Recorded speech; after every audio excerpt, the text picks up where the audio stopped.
Good afternoon, everyone. Good afternoon. Please have a seat. Good afternoon.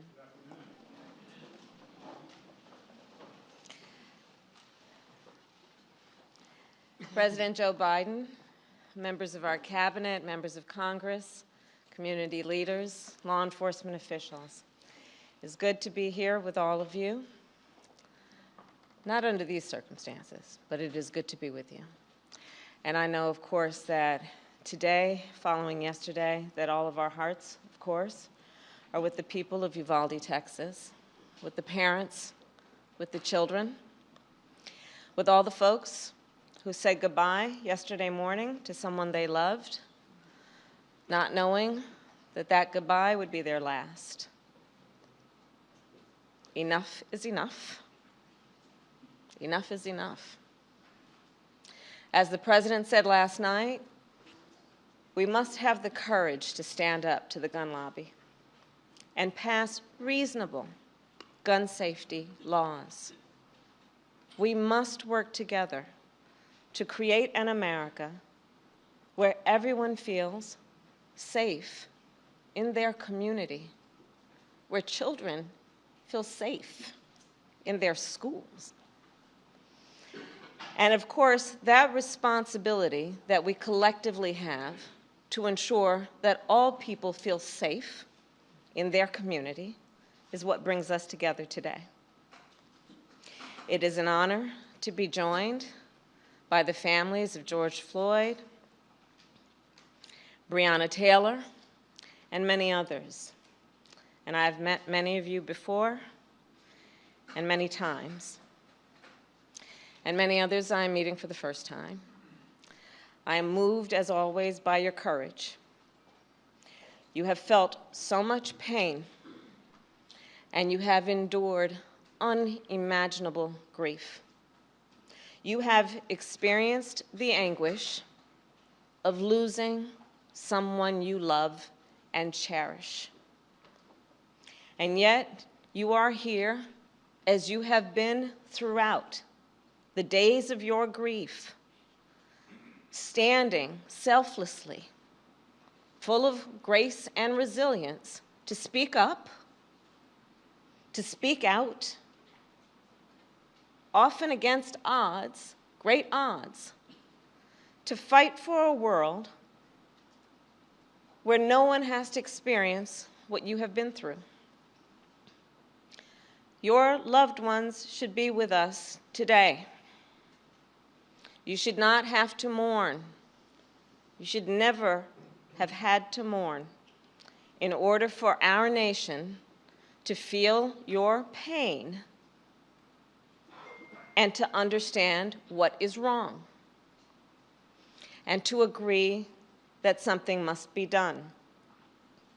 I know it is a particularly difficult day for the Floyd family. 2 years ago today, a brother, a son, a father was taken from you. We will never forget what happened that day. The eyes of the world, literally, were on what happened that day. And collectively, we remain horrified by what we witnessed. And we are here today in memory of George Floyd and all those we have lost to take action. The law enforcement office of our nation, well, they swear an oath to protect and to serve. And the vast majority do so honorably. Yet we know, too often, when there is a use of biased policing and excessive force, when that occurs, it too often is not met with accountability. Denying equal justice, not just to individuals, but to whole communities, and therefore to our nation as a whole. Trust between law enforcement and the communities they serve is critical to ensuring public safety.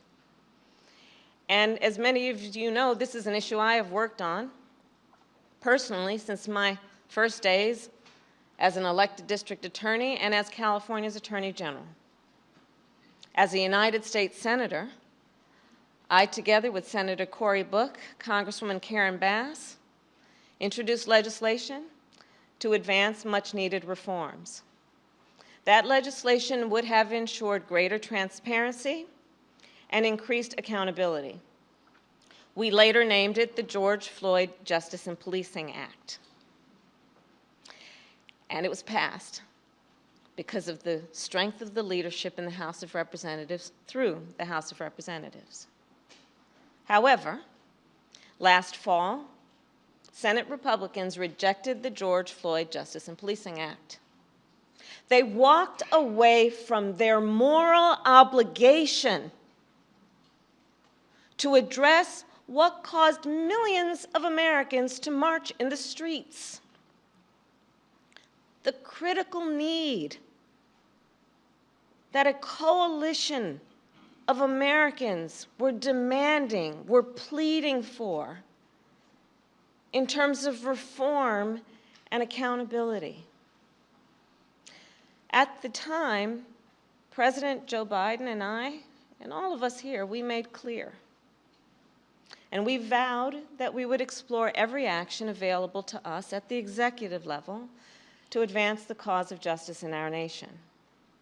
In a moment, our president will sign an executive order that takes dozens of important actions to advance effective, accountable policing, to strengthen trust between law enforcement and the communities they serve, and to help us fight crime and promote public safety. This order will help protect our communities, and it will help keep members of law enforcement safe on the job.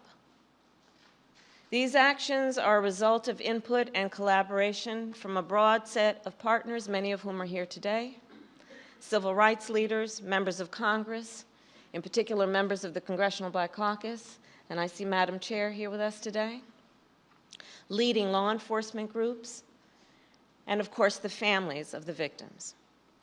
We know this executive order will not take away your pain, and the pain of all those families who may not be in this room right now.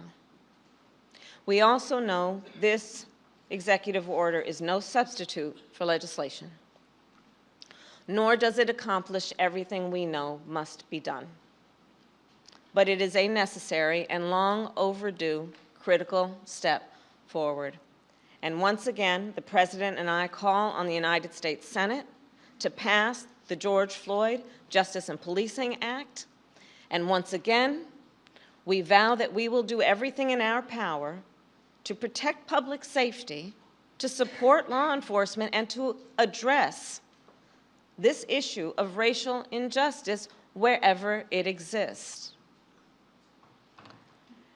And with that, it is now my great honor to introduce a man who, when he ran for president, was clear in his purpose, which was to bring our nation together, who fights every day to make sure all our communities are safe and that the rights of all people are protected.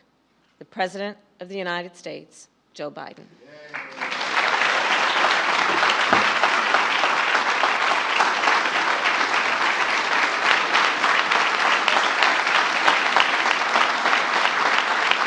Thank you.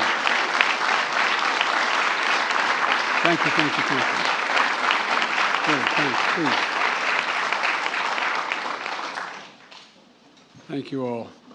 Vice President Harris, before we begin, let me say a few words about what happened in Uvalde, Texas, elementary school.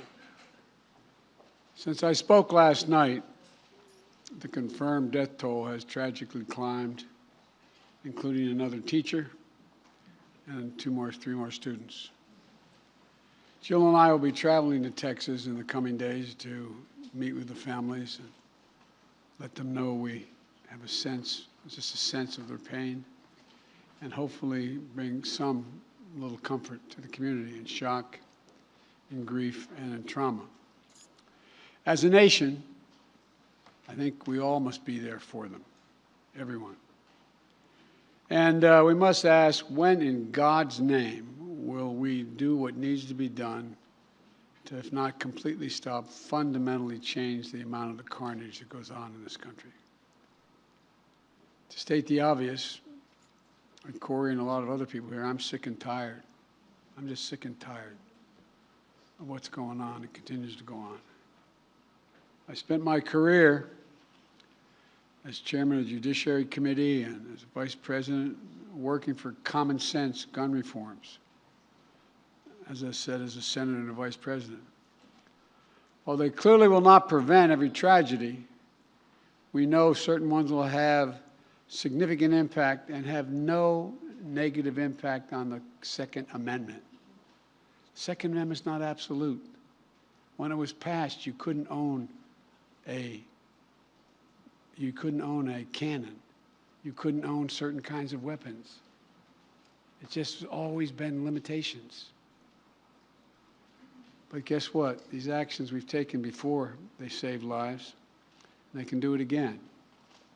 The idea that an 18-year-old can walk into a store and buy weapons of war designed and marketed to kill is, I think, just wrong. It just violates common sense. Even the manufacturer, the inventor of that weapon, thought that as well. You know, where's the backbone? Where's the courage to stand up to a very powerful lobby? But here's one modest step. The federal agency that measures and ensures that gun laws are enforced and the Second Amendment is abided by, the Bureau of Alcohol, Tobacco, and Firearms Explosives, the AFT, has not had a Senate confirmation leader for 7 years because of these disputes. For 7 years, been out without anyone in charge. I nominated a supremely qualified former prosecutor who has broad bipartisan support from law enforcement and the community overall. His hearing was held earlier today, I should say. The Senate should confirm and without delay, without excuse, send the nomination to my desk. It's time for action. We're here today for the same purpose, to come together and say enough, to act. We must.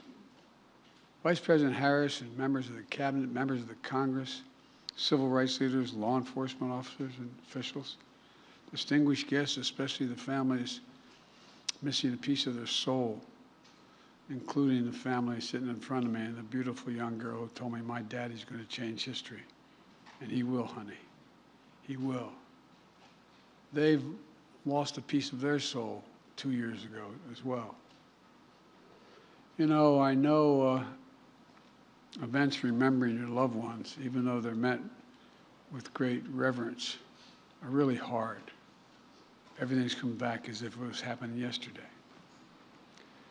But in your own ways, you've each of you, whose family's been victimized, have summoned the courage to find purpose through your pain, to stir justice that's been too long dormant, and to give hope while in need of hope yourself.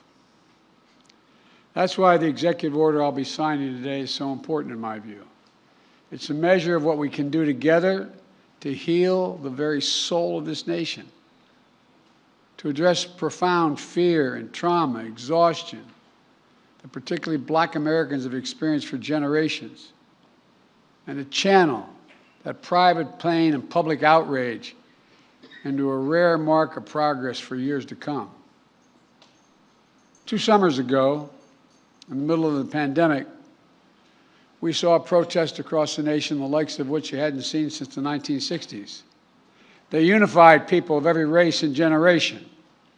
Athletes and sports leagues boycotted and postponed games. Companies and workers proclaimed Black Lives Matter. Students staged solidarity walkouts. From Europe to the Middle East to Asia to Australia, people saw their own fight for justice and equality, what we were trying to do. The message is clear. Enough Just enough. And look, almost a year later,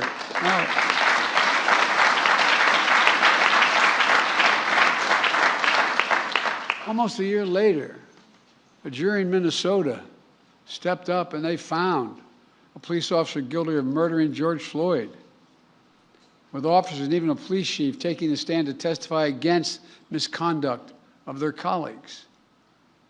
I don't know any good cop who likes a bad cop. But for many people, including many families here, such accountability is all too rare. That's why I promised as president I would do everything in my power to enact meaningful police reform that is real and lasting. That's why I called on Congress to pass the George Floyd Justice and Policing Act. The Senate's in my desk.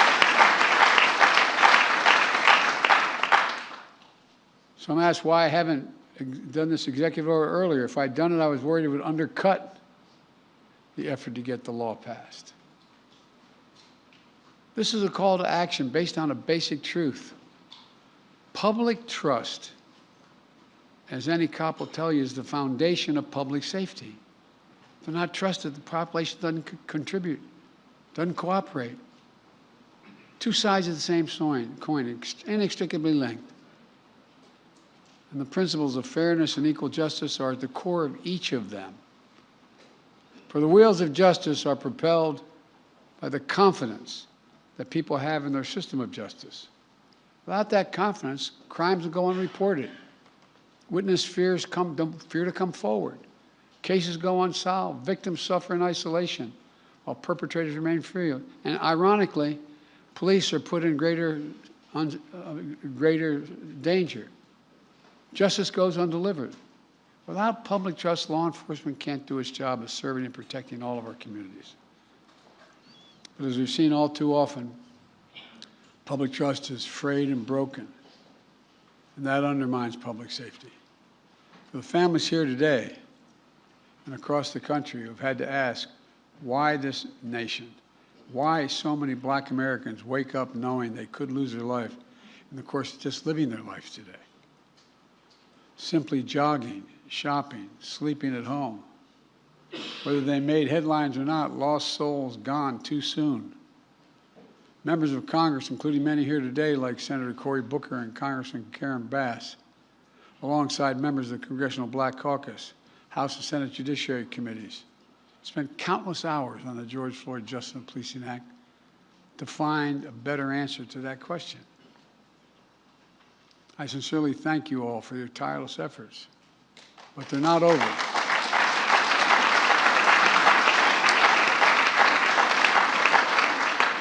The House passed a strong bill.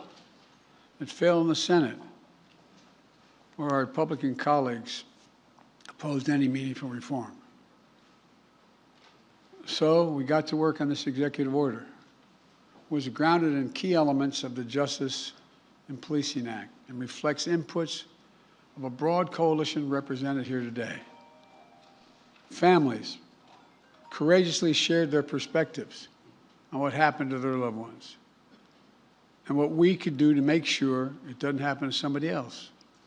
Civil rights groups and their leaders of every generation who've given their heart and soul to this work provided critical insights and perspectives. The executive order also benefits from the valuable inputs of law enforcement, who put their lives in line every single day to serve. Now let me say, there are those who seek to drive a wedge between law enforcement and the people they serve. Those who peddle the fiction of public trust and public safety are in opposition to one another. We know that's not true, but it occurs. I believe the vast majority of Americans want the same thing: trust, safety, and accountability. The vast majority of law enforcement risk their lives every day to do the right thing. Their families wait for that phone call every time they put on that shield. Just yesterday in Uvalde, brave local officers of the Border Patrol agents intervened to save as many children as they could. Here today, I want to especially thank the International Association of Chiefs of Police, Fraternal Order of Police, as well as the National Organization of Black Law Enforcement Executives, the Federal Law Enforcement Association, the Police Executive Research Forum, Major Cities Chiefs Association, and others who stepped up and endorsed what we're talking about today. As divided as this nation can feel, today we're showing the strength of our unity. It matters. This executive order is going to deliver the most significant police reform in decades. It applies directly under law to only 100,000 federal law enforcement officers, all the federal law enforcement officers. And though federal incentives and best practices that are attached to it, we expect the order to have significant impact on state and local law enforcement agencies as well. Here are the key parts. First, the executive order promotes accountability. It creates a new national law enforcement accountability database to track records of misconduct so that an officer can't hide the misconduct. It strengthens the pattern and practice investigations to address systematic misconduct in some departments. It mandates all federal agents wear and activate body cameras while on patrol. Second, the executive order raises standards, bans chokeholds, restricts no-knock warrants, tightens use of force policies to emphasize de-escalation and duty to intervene to stop another officer from using executive force, just as occurred. That didn't occur, but people testified it didn't occur in George Floyd's case. And third, the executive order modernizes policing. It calls for a fresh approach to recruit, train, promote, and retrain law enforcement that's tied to advancing public safety and public trust. Right now, we don't systematically collect data, for instance, on instances of police use of force. This executive order is going to improve that data collection. There's a lot more as well. The bottom line of the executive order includes reforms that have long been talked about or are finally implemented at a federal level. And it comes at a critical time. By building trust, we can strengthen public safety, and we can more effectively fight crime in our communities. And we can do one more thing. We can show what's possible when we work together. Look, I know progress can be slow and frustrating. And there is a concern that the reckoning on race inspired 2 years ago is beginning to fade. But acting today, we're showing that our dear friend, the late John Lewis, Congressman, wrote in his final words after his final march for justice in July of 2020, he said, "Democracy is not a state, it is an act. Democracy is not a state, it's an act, an affirmative act." And today we're acting.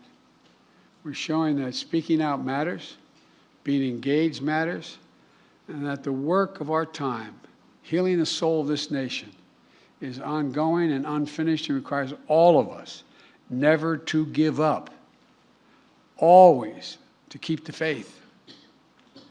I close with this. Over 2 years now, for over 2 years, we've gotten to know one another and pray with one another, not figuratively, literally. I promised the Floyd family, among others, George's name is not just going to be a hashtag. Your daddy's name is going to be known for a long time. That as a nation, we're going to ensure his legacy and the legacy of so many others remembered today. It's not about their death, but what we do in their memory that matters. The purpose.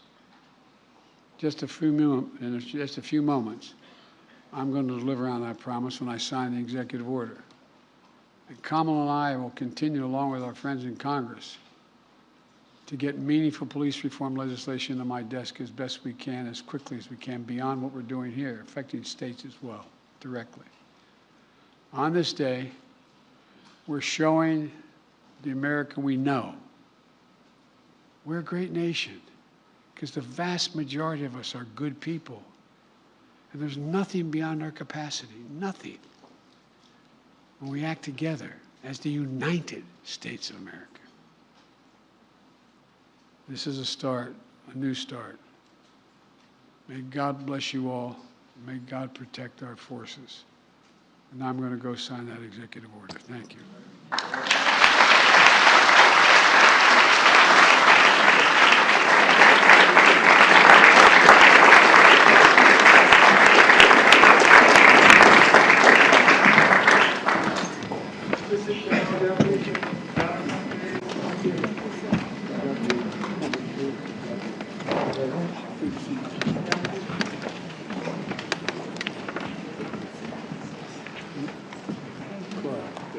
One second. You're almost.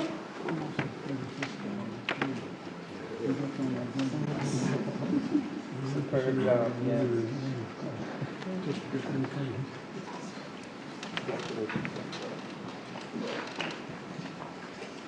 We're about to sign Advancing Executive Accountable Policing and Criminal Justice Practices to Enhance Public Trust and Public Safety. And since I only have one pen, you're all going to get a copy of this. I don't have to do one stroke at a time with each pen.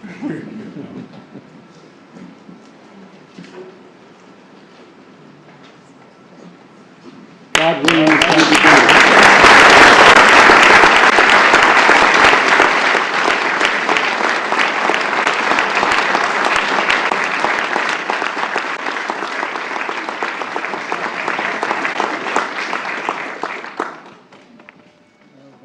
Come around. Come on. Come on up, baby. Come on. Father is going to change the world. You're getting so big. Oh, the last time I saw you came up to here. You okay? I'll be darned.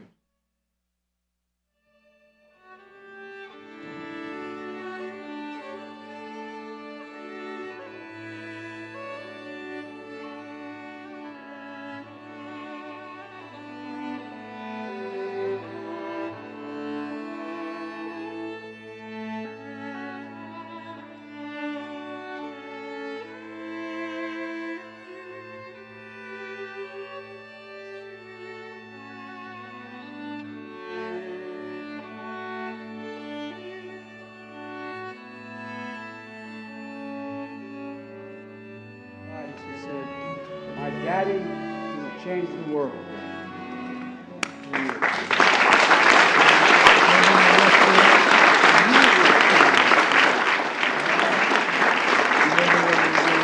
Thank you, everyone. Thank you, thank you, thank you. Thank you, President. We're going to go meet some of the family. Okay.